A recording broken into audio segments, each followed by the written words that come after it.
3 giờ sáng, đêm vẫn còn đang chìm sâu trong màn đen huyền bí.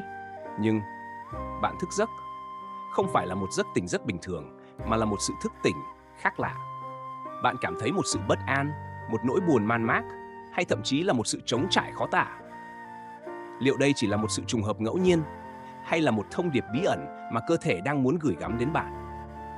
Từ ngàn xưa, các bậc tiên hiền đã nhận ra những bí mật sâu kín ẩn chứa trong mỗi giờ giấc, trong từng nhịp thở của vũ trụ.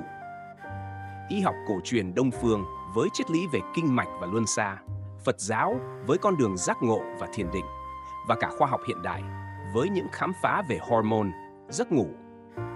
Tất cả đều đang hướng đến một câu trả lời chung về hiện tượng thức giấc giữa đêm, đặc biệt là trong khung giờ 3 đến 5 giờ sáng.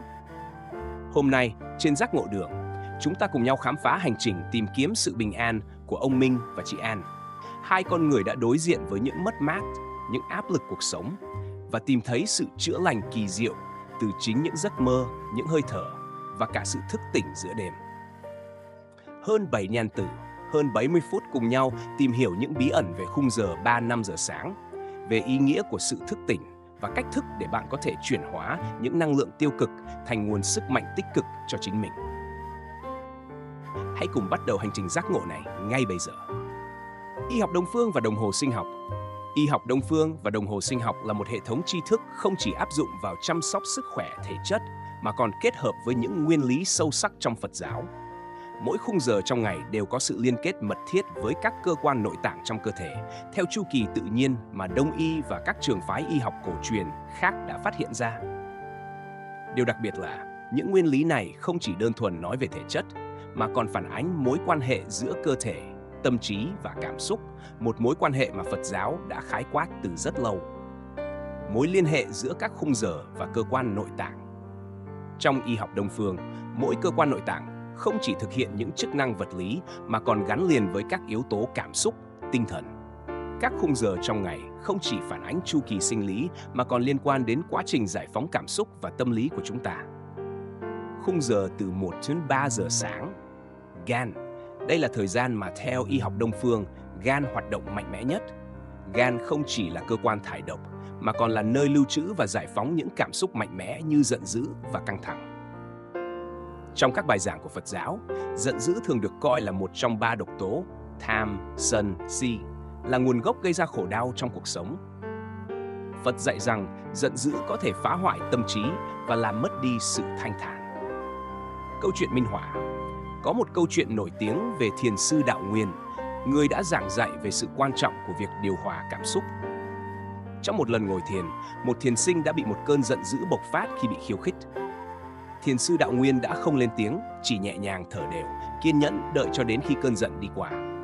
Bài học ở đây chính là khả năng kiểm soát bản thân, đặc biệt là trong những tình huống bức xúc, có thể giúp chúng ta vượt qua được những cơn giận dữ. Khung giờ từ 5 đến 7 giờ sáng, ruột già. Đây là thời gian ruột già hoạt động mạnh mẽ. Y học Đông phương tin rằng, trong khung giờ này, việc thải độc qua hệ tiêu hóa là quan trọng nhất. Ruột già giống như tâm trí, cần phải được thanh lọc và giải phóng để cơ thể có thể khởi đầu một ngày mới đầy năng lượng. Một câu chuyện nổi tiếng khác là của Mahatma Gandhi, một người nổi tiếng không chỉ vì sức mạnh lãnh đạo mà còn bởi khả năng giữ gìn sự bình tĩnh và thanh thản trong những thời điểm khó khăn. Gandhi từng chia sẻ rằng, việc duy trì sự tĩnh lặng trong tâm trí giống như việc làm sạch ruột già, cần phải giải phóng những suy nghĩ tiêu cực để có thể tiếp nhận cái mới. Khung giờ từ 3-5 giờ chiều. Khung giờ này liên quan đến hoạt động của tim, cơ quan chủ yếu trong việc lưu thông khí huyết và điều hòa cảm xúc. Trong Phật giáo, trái tim là trung tâm của tình yêu thương và lòng từ bi. Vì vậy, việc nuôi dưỡng trái tim không chỉ là về mặt thể chất, mà còn là về mặt tinh thần. Phật giáo dạy rằng, trái tim là nơi chứa đựng sự từ bi, và chỉ khi trái tim mở rộng, chúng ta mới có thể thực sự giúp đỡ và chia sẻ với những người xung quanh. Một trong những nhân vật nổi tiếng nhất đã thực hành và thấm nhuần các nguyên lý này là Đức Gia Lai Lama. Ngài luôn nhấn mạnh rằng, lòng từ bi và sự quan tâm chân thành đến những người khác là những yếu tố quan trọng để duy trì sự bình an trong tâm hồn. Khi chúng ta mở lòng để cảm nhận và chia sẻ với thế giới xung quanh, trái tim của chúng ta không chỉ khỏe mạnh mà còn trở nên mạnh mẽ hơn. Khung giờ từ 9-11 giờ tối. Trong y học Đông phương, thời gian từ 9 đến 11 giờ tối là thời điểm hoạt động mạnh mẽ của thận. Thận có vai trò quan trọng trong việc duy trì sự cân bằng nội tiết tố và năng lượng trong cơ thể. Thận cũng là cơ quan liên quan đến sự kiên nhẫn và sức bền trong Phật giáo. Vì vậy, giữ cho thận khỏe mạnh cũng là giữ cho tâm trí bình yên và kiên định. Một câu chuyện nổi tiếng từ lịch sử Phật giáo là của Thiền sư Linji. Mặc dù đối diện với nhiều thử thách và cám dỗ trong suốt cuộc đời, Thiền sư Linji đã luôn giữ vững sự kiên định và mạnh mẽ. Chính trong những khoảnh khắc như vậy, sự ổn định của thận và theo đó là sự vững vàng của tâm trí đã giúp Ngài vượt qua mọi khó khăn. Ứng dụng trong thực tế, hơi thở và thảo dược y học Đông phương không chỉ dừng lại ở lý thuyết mà còn cung cấp những phương pháp thực tế giúp chúng ta áp dụng vào cuộc sống hàng ngày. Việc sử dụng hơi thở và thảo dược là hai trong số những phương pháp đơn giản nhưng vô cùng hiệu quả. Hơi thở, một trong những bài tập đơn giản nhưng mạnh mẽ mà Phật giáo dạy là thiền hơi thở. Thiền hơi thở không chỉ giúp chúng ta giải tỏa căng thẳng mà còn giúp chúng ta kết nối sâu sắc hơn với cơ thể mình, giúp điều hòa năng lượng trong từng khung giờ của ngày. Chỉ cần ngồi yên, tập trung vào hơi thở và chú tâm vào sự vận hành của từng hơi thở có thể giúp thanh lọc cơ thể và tâm trí. Thảo dược. Theo y học Đông phương, mỗi loại thảo dược đều có những tác dụng đặc biệt đối với các cơ quan trong cơ thể. Ví dụ, nhân sâm và đinh lăng được cho là có tác dụng bổ gan, thanh nhiệt và giải độc, trong khi cam thảo có tác dụng bổ phổi và cải thiện chức năng hô hấp. Việc sử dụng thảo dược trong các bài thuốc cổ truyền không chỉ giúp điều trị bệnh mà còn giúp duy trì sự cân bằng giữa cơ thể và tinh thần. Phật Pháp đã dạy rằng sức khỏe không chỉ là vấn đề thể chất mà còn là sự hòa hợp giữa thân, tâm, trí. Để duy trì một cơ thể khỏe mạnh, chúng ta cần phải duy trì một tâm trí an ổn và một tinh thần bình thản. Cũng giống như trong y học Đông phương, Phật giáo dạy rằng mỗi cơ quan trong cơ thể không chỉ liên quan đến chức năng vật lý mà còn phản ánh những cảm xúc và tinh thần của chúng ta.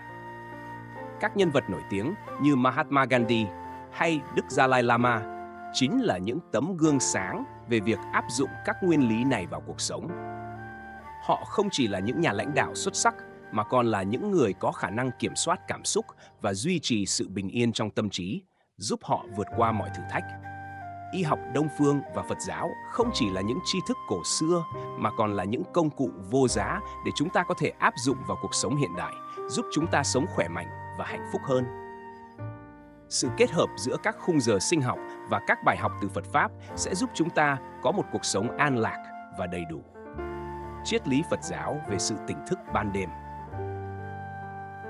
Trong giáo lý Phật giáo, sự tỉnh thức không đơn thuần là trạng thái không ngủ, mà là sự tỉnh táo sâu sắc của tâm trí, cho phép con người nhận ra bản chất thật sự của mọi hiện tượng. Thức giấc vào ban đêm, đặc biệt vào những khung giờ yên tĩnh như giữa đêm hoặc sáng sớm, không chỉ là hiện tượng sinh học mà còn mang ý nghĩa tâm linh sâu sắc. Đây là thời điểm lý tưởng để mỗi người nhìn sâu vào nội tâm, đối diện với những cảm xúc, suy nghĩ và sự vận hành của tâm trí. Đức Phật dạy rằng, ban đêm là thời gian của sự tĩnh lặng, nơi con người có thể dễ dàng kết nối với tâm hồn mình.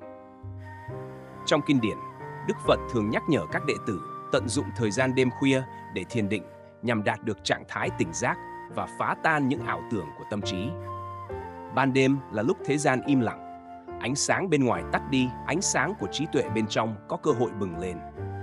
Ví dụ, trong Kinh Đại Niệm xứ, Đức Phật dạy các hành giả cách quan sát hơi thở và các cảm thọ trong tâm. Đặc biệt, vào ban đêm, khi không còn những sao lãng từ bên ngoài, việc thực hành trở nên sâu sắc hơn. Điều này không chỉ giúp hành giả thanh lọc tâm trí mà còn đưa họ đến gần hơn với sự giác ngộ.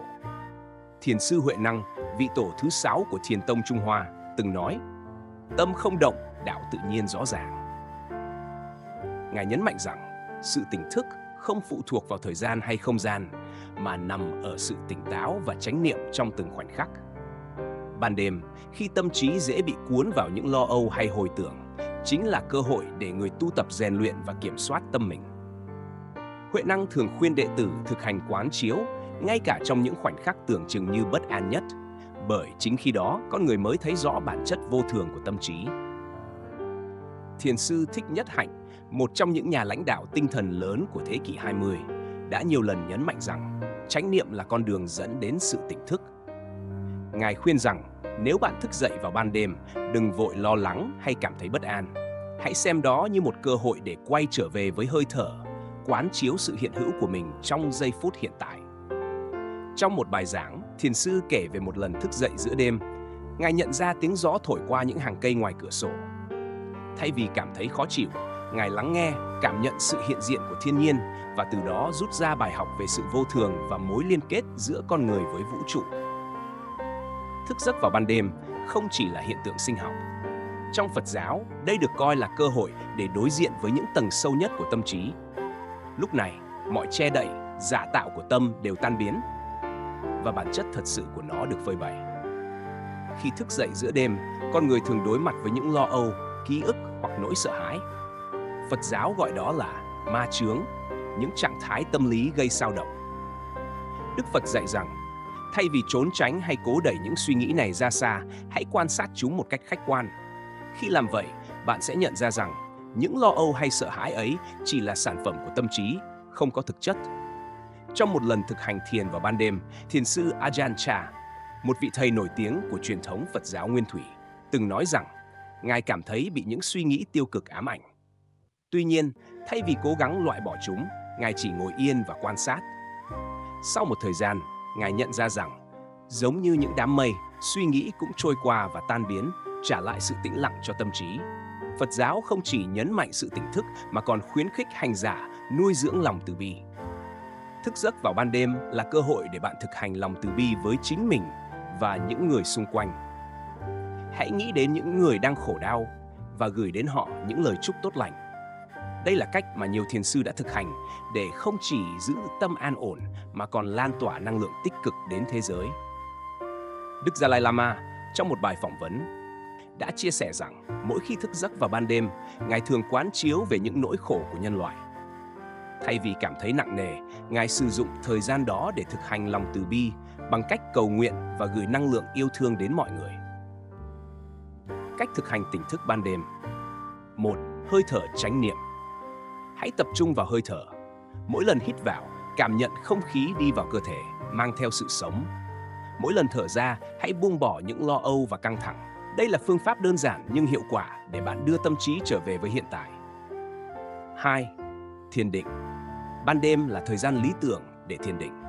Bạn không cần phải ngồi trong tư thế nghiêm ngặt, chỉ cần giữ cho tâm trí tỉnh táo, quán chiếu sự hiện hữu của mình trong từng khoảnh khắc. Nếu có suy nghĩ nào xuất hiện, hãy để chúng đến và đi mà không bám víu. 3. Ghi nhận lòng biết ơn. Khi thức giấc vào ban đêm, hãy dành vài phút để ghi nhận những điều bạn biết ơn. Điều này không chỉ giúp bạn cảm thấy an yên mà còn nuôi dưỡng lòng từ bi và sự kết nối với cuộc sống. Trong lịch sử Phật giáo, có một câu chuyện nổi tiếng về Bồ Tát Thích Quảng Đức. Ngài là một tấm gương sáng về sự tỉnh thức và lòng từ bi. Trước khi thực hiện hành động tự thiêu để phản đối bất công, Ngài đã dành nhiều đêm để thiền định, quán chiếu sâu sắc về tâm trí và động cơ của mình.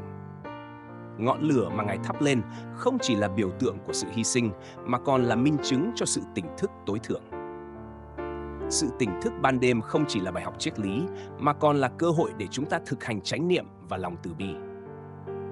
Dù bạn là ai, ở đâu, thức giấc vào ban đêm có thể trở thành thời điểm quý báu để bạn kết nối với bản thân và thế giới xung quanh. Đây là lúc bạn nhận ra rằng, ngay cả trong bóng tối, ánh sáng của trí tuệ vẫn có thể bừng lên, chiếu sáng con đường dẫn đến sự bình an và giác ngộ. Góc nhìn khoa học hiện đại. Trong khoa học hiện đại, giấc ngủ không chỉ đơn thuần là trạng thái nghỉ ngơi mà là một chuỗi các hoạt động phức tạp của não bộ và cơ thể, được phân chia thành nhiều giai đoạn. Sự gián đoạn giấc ngủ, đặc biệt là thức dậy vào ban đêm, có thể được giải thích thông qua những hiện tượng sinh học và tâm lý học. Tuy nhiên, góc nhìn từ Phật giáo kết hợp với khoa học hiện đại lại mở ra một hướng tiếp cận sâu sắc hơn, giúp con người không chỉ hiểu mà còn biết cách đối diện và chuyển hóa trạng thái này. Giải thích khoa học về giấc ngủ, chu kỳ REM và non-REM. Giấc ngủ của con người được chia thành hai chu kỳ chính. Chu kỳ non-REM, non-rapid eye movement. Đây là giai đoạn giấc ngủ sâu, chiếm khoảng 75% thời gian ngủ. Chu kỳ này bao gồm 3 giai đoạn. 1. Giai đoạn ngủ nông, dễ bị thức giấc. 2. Giai đoạn 2, não bộ bắt đầu giảm hoạt động. nhịp tim và hơi thở chậm lại. 3. Giai đoạn 3. Giấc ngủ sâu, nơi cơ thể phục hồi năng lượng và tái tạo tế bào. Chu kỳ REM, Rapid Eye Movement, chiếm khoảng 25% thời gian ngủ. Đây là lúc não hoạt động mạnh mẽ, xuất hiện các giấc mơ. REM đóng vai trò quan trọng trong việc củng cố trí nhớ và xử lý cảm xúc. Sự thức giấc trong đêm thường xảy ra ở cuối chu kỳ REM hoặc giai đoạn chuyển giao giữa non-REM và REM. Lý do có thể xuất phát từ thay đổi sinh lý như hormone hoặc yếu tố tâm lý như căng thẳng hoặc giấc mơ tiêu cực. Vai trò của hormone cortisol. Hormone cortisol được biết đến như hormone căng thẳng có sự biến động trong suốt 24 giờ. Nồng độ cortisol tăng cao vào buổi sáng để giúp cơ thể tỉnh táo và giảm dần vào buổi tối. Tuy nhiên, nếu mức cortisol không giảm như bình thường, người ta dễ thức giấc giữa đêm. Một nghiên cứu từ Đại học Harvard cho thấy, những người làm việc căng thẳng hoặc chịu áp lực cảm xúc cao thường có xu hướng thức giấc vào khoảng 2 đến 4 giờ sáng khi cortisol đạt đỉnh bất thường. Tâm lý và giấc ngủ. Tâm lý căng thẳng, lo âu hoặc những suy nghĩ tiêu cực thường là nguyên nhân chính khiến giấc ngủ bị gián đoạn. Theo phân tích của Hiệp hội Tâm thần Hoa Kỳ, người trải qua những sự kiện căng thẳng lớn trong cuộc sống như mất người thân hoặc áp lực công việc thường có giấc ngủ kém chất lượng. Kết hợp khoa học và Phật giáo. Phật giáo không trực tiếp phân tích giấc ngủ dưới góc độ sinh học, nhưng thông qua các giáo lý về tâm trí và chánh niệm, Đức Phật đã đưa ra nhiều bài học giúp chúng ta đối diện và chuyển hóa trạng thái thức giấc vào ban đêm. Trong Kinh Pháp Cú, Đức Phật nói rằng, những người tỉnh thức, dù đêm hay ngày, đều không để tâm mình trôi theo ảo tưởng. Thức giấc giữa đêm có thể được xem như cơ hội để quán chiếu tâm trí, đối diện với những suy nghĩ và cảm xúc sâu kín nhất. Thay vì lo lắng, hãy sử dụng thời gian này để thực hành thiền, tập trung vào hơi thở và nuôi dưỡng lòng từ bi. Thiền sư Thích Nhất Hạnh từng kể về một đêm Ngài thức giấc do căng thẳng khi phải đưa ra một quyết định lớn. Thay vì cố gắng ngủ lại, Ngài đã ngồi thiền, tập trung vào từng hơi thở. Sau 1 giờ, Ngài không chỉ cảm thấy tâm trí sáng tỏ mà còn tìm được giải pháp cho vấn đề. Từ câu chuyện này, chúng ta thấy rằng sự thức giấc không nhất thiết là dấu hiệu tiêu cực mà có thể là cơ hội để giải quyết những khúc mắc trong lòng. Duy trì lịch ngủ ổn định. Đi ngủ và thức dậy vào cùng 1 giờ mỗi ngày giúp cơ thể thiết lập nhịp sinh học đều đặn. Giảm cortisol tự nhiên. Thực hiện các bài tập nhẹ nhàng trước khi ngủ như yoga hoặc thiền giúp giảm căng thẳng và điều chỉnh hormone cortisol. Hạn chế kích thích trước giờ ngủ. Tránh sử dụng thiết bị điện tử ít nhất 1 giờ trước khi ngủ để giảm ánh sáng xanh và tăng cường sản xuất melatonin. Thực hành chánh niệm khi thức giấc, quan sát hơi thở. Hãy tập trung vào hơi thở, đếm nhịp hít vào thở ra để giữ tâm trí không bị cuốn vào suy nghĩ. Niệm danh hiệu Phật. Nếu bạn là Phật tử, niệm Nam Mô A Di Đà Phật có thể giúp bạn bình an hơn. Gửi lòng từ bi. Dành vài phút để gửi năng lượng tích cực và cầu nguyện cho những người bạn yêu thương. Một nghiên cứu từ Đại học Stanford chỉ ra rằng thiền định trước khi ngủ không chỉ giúp cải thiện chất lượng giấc ngủ mà còn giảm nguy cơ thức giấc giữa đêm. Kỹ thuật Body Scan Meditation, thiền quét cơ thể, là một gợi ý hữu ích. Có một câu chuyện kể về Hoàng đế Ashoka, một nhà lãnh đạo nổi tiếng trong lịch sử Ấn Độ. Sau khi trải qua trận chiến Kalinga, ông không thể ngủ vì ám ảnh bởi sự tàn phá và mất mát. Trong những đêm dài không ngủ, ông đã tìm đến các nhà sư Phật giáo để xin lời khuyên. Một vị sư nói rằng, Hoàng đế, sự thức giấc của ngài là tiếng gọi từ bên trong. Hãy sử dụng nó để quán chiếu và chuyển hóa. Nhờ lời khuyên này, Ashoka không chỉ tìm lại sự bình an mà còn chuyển đổi toàn bộ chính sách cai trị của mình, trở thành một nhà vua từ bi và ủng hộ hòa bình. Dù nhìn từ góc độ khoa học hay tâm linh, sự thức giấc ban đêm đều mang ý nghĩa đặc biệt. Đó có thể là tín hiệu cơ thể cần sự chú ý hoặc là cơ hội để tâm trí quay trở về với chánh niệm. Khi kết hợp giữa khoa học hiện đại và triết lý Phật giáo, chúng ta không chỉ cải thiện giấc ngủ mà còn tìm thấy bài học sâu sắc về sự tỉnh thức, từ bi và bình an. Chúng ta đã cùng nhau trải qua một hành trình khám phá đầy thú vị về khung giờ 3-5 giờ sáng, từ góc nhìn của y học Đông phương, Phật giáo và khoa học hiện đại.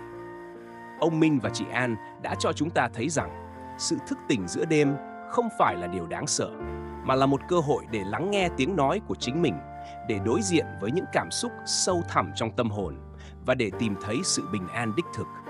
Hãy nhớ rằng, thiền định, hít thở chánh niệm, viết nhật ký và sử dụng thảo dược tự nhiên đều là những công cụ hữu ích giúp bạn điều hòa năng lượng, giải phóng cảm xúc tiêu cực và cải thiện giấc ngủ. Quan trọng hơn cả là hãy luôn quan sát, đón nhận và buông bỏ những cảm xúc như dòng nước chảy để đạt được sự yên bình trong tâm hồn. Hãy tiếp tục đồng hành cùng Giác Ngộ Đường để khám phá thêm nhiều điều kỳ diệu khác nữa nhé. Đừng quên like, đăng ký kênh và chia sẻ video này nếu bạn thấy hữu ích. Hẹn gặp lại bạn trong những video tiếp theo.